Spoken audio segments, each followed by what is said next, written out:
Salve, salve família, um grande abraço a todos os inscritos aqui do canal Giro Vascaíno.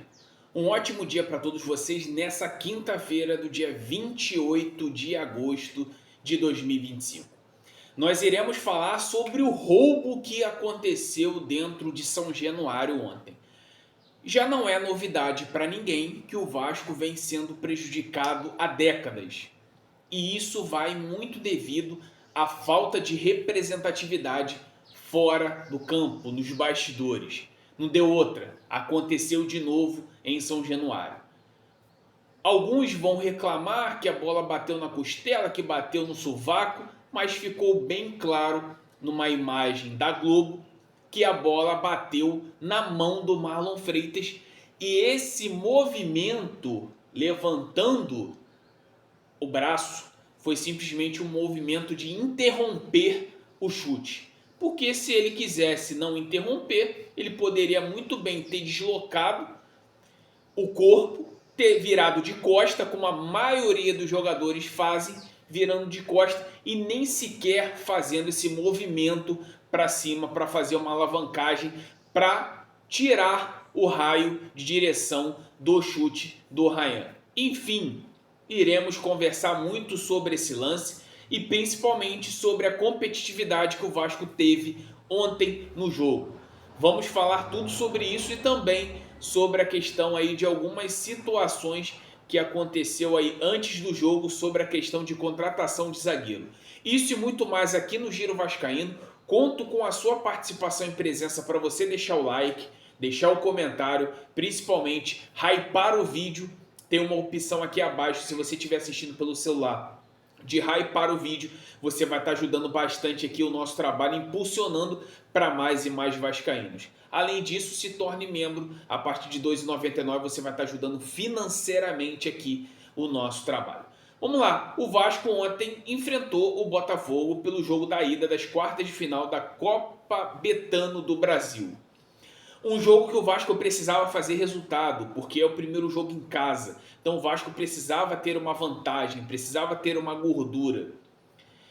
Aparentemente o Botafogo fez um gol muito rápido, muito no início do jogo. Tá? Muito também por conta de falhas defensivas do miolo da zaga. Ficou bem escancarado que o Hugo Moura não tem condições de ser zagueiro. Ele não tem posicionamento de zagueiro. Ele não sabe se posicionar como zagueiro. E ele nunca atuou durante uns 2 ou 3 anos como zagueiro. Ele está sendo quebra-galho.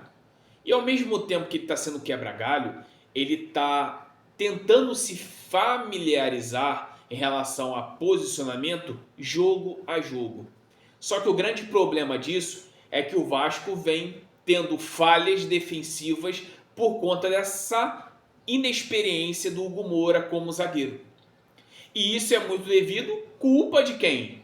Do nosso excelentíssimo técnico Fernando Diniz, que adora a invenção do futebol de colocar um volante para ser zagueiro. E além disso, também por incompetência do Fernando Diniz, incompetência também da diretoria, que até agora não conseguiu contratar um zagueiro.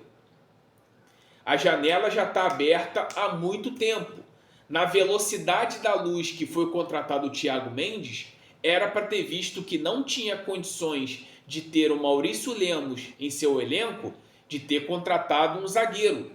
E não precisa muito futebol brasileiro, futebol sul-americano, ou até mesmo o Natan, como descobriram lá no México, que tendo oportunidades.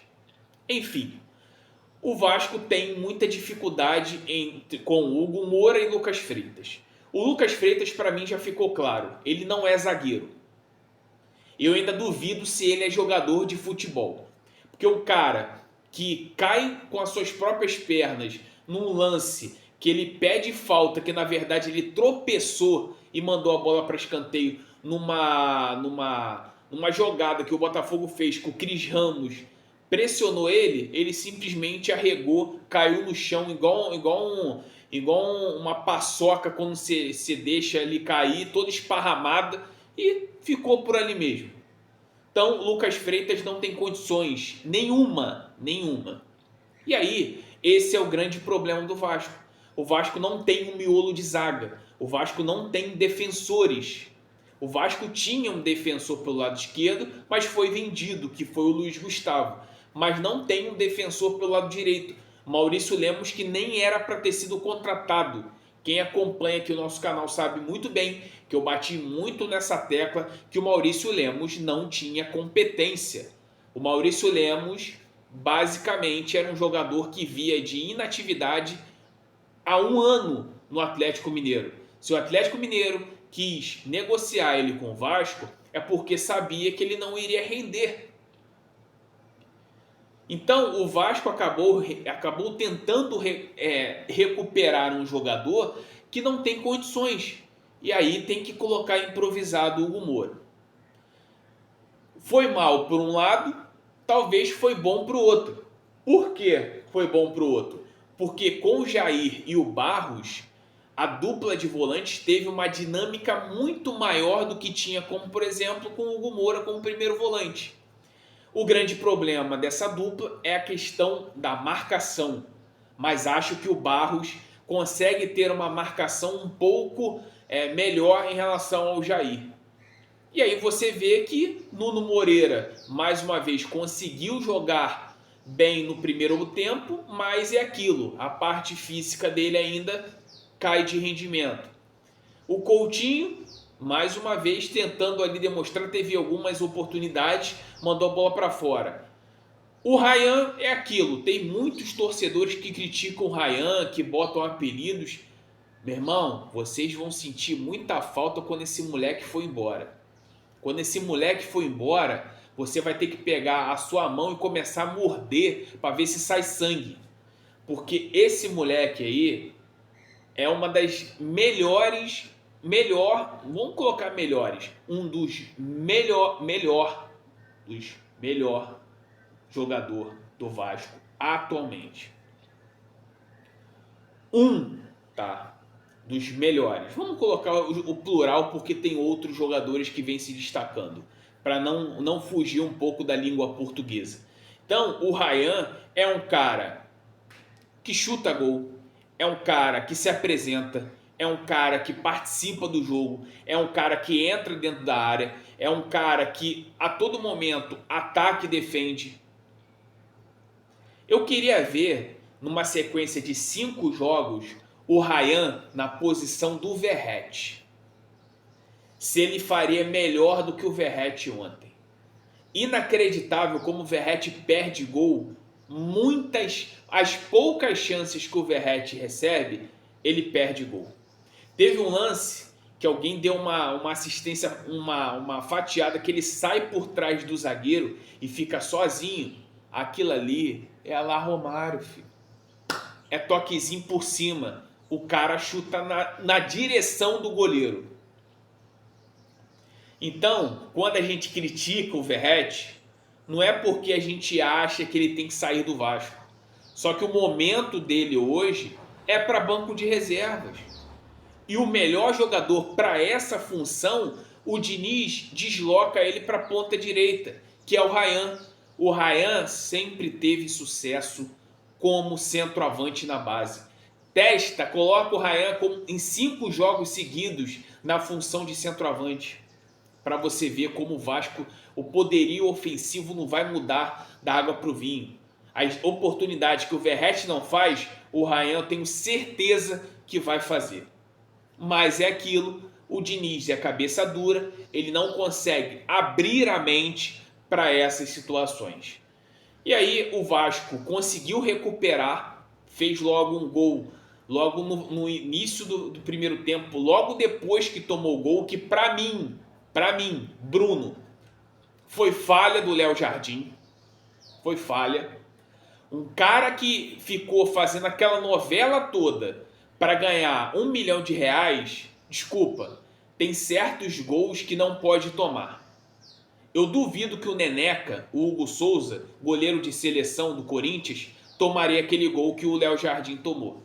Eu duvido que o Rossi, do Flamengo, que o Everton, do Palmeiras, tomaria aquele gol.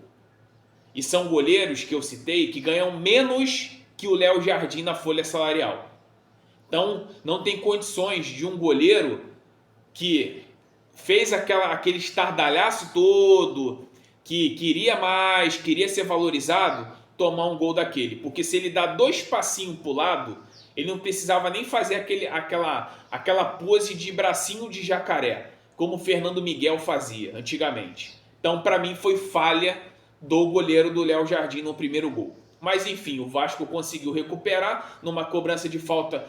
O abençoado Marlon Freitas deu assistência para o Jair empatar o jogo. No segundo tempo, o Vasco voltou melhor, voltou querendo mais. Só que o Vasco sempre esbarra na situação do último lance, da última finalização. Muito por conta de quê? Pablo Verratti.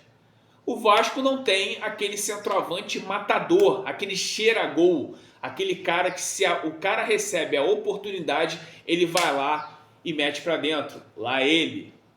Hoje o Vasco não tem esse jogador. Então, esse é o grande problema do Vasco em relação a performar.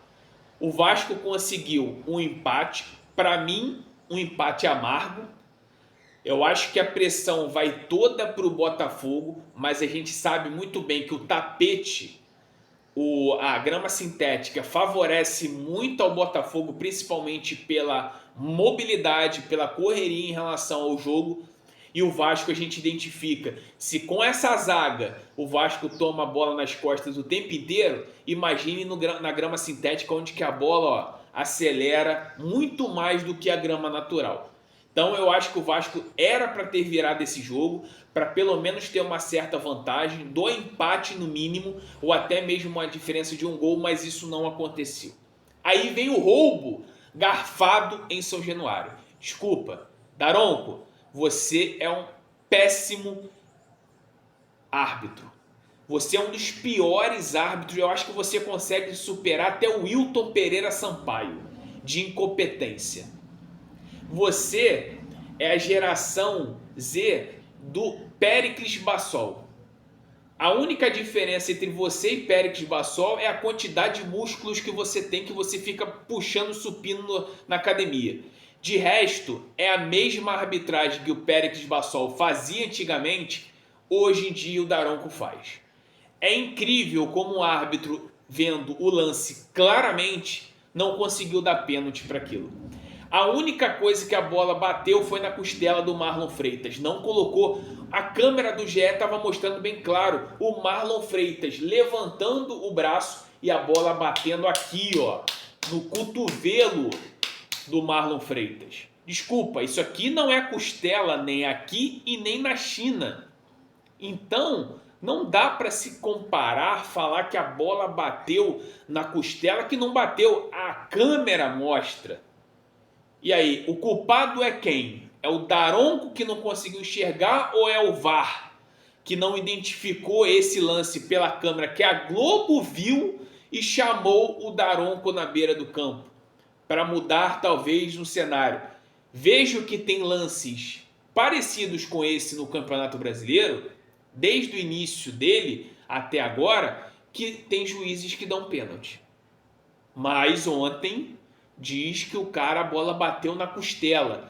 A costela agora é aqui, A costela é no cotovelo agora. Então, enfim, mais uma vez, isso só acontece no Vasco pelo simples motivo: falta de representatividade. Quando você tem representatividade nos bastidores, isso não acontece. Vê se acontece isso no Flamengo, vê se acontece isso no Corinthians, vê se isso acontece no Palmeiras.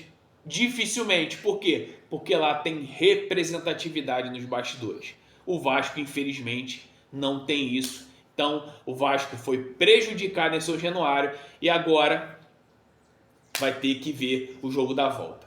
Menos mal que o jogo agora do final de semana é contra o Sport. O Vasco precisa vencer, porque tem a questão ainda do rebaixamento e depois o Vasco vai ter ali mais de 10 dias com a parada da data FIFA para poder recuperar jogadores, poder pegar esses jogadores que estão chegando, treinar eles, para que, vamos ver se depois dessa data FIFA, O Vasco se torna um outro time com essas contratações para ver se desgarra do rebaixamento e tenta avançar na Copa do Brasil. Então, esse é o nosso vídeo de pós-jogo. Vasco 1, Botafogo 1 em São Januário. O Vasco vai precisar vencer porque o empate vai para os pênaltis. Um grande abraço a todos os vascaínos e vascaínas aqui do canal Giro Vascaíno. Conto com a sua presença para deixar o seu comentário, a sua opinião aqui de tudo que a gente falou. E aquilo, deixa o like, não custa nada, é 0800, você não paga nada. Se torne membro do canal para ajudar financeiramente aqui o nosso trabalho. E também compartilhe. Se você não tem condições de se tornar membro, compartilhe então esse vídeo. Divulga para mais e mais vascaínos que você tem, algum grupo do WhatsApp e tudo mais. Um grande abraço a todos, estamos juntos, um ótimo dia para todos vocês.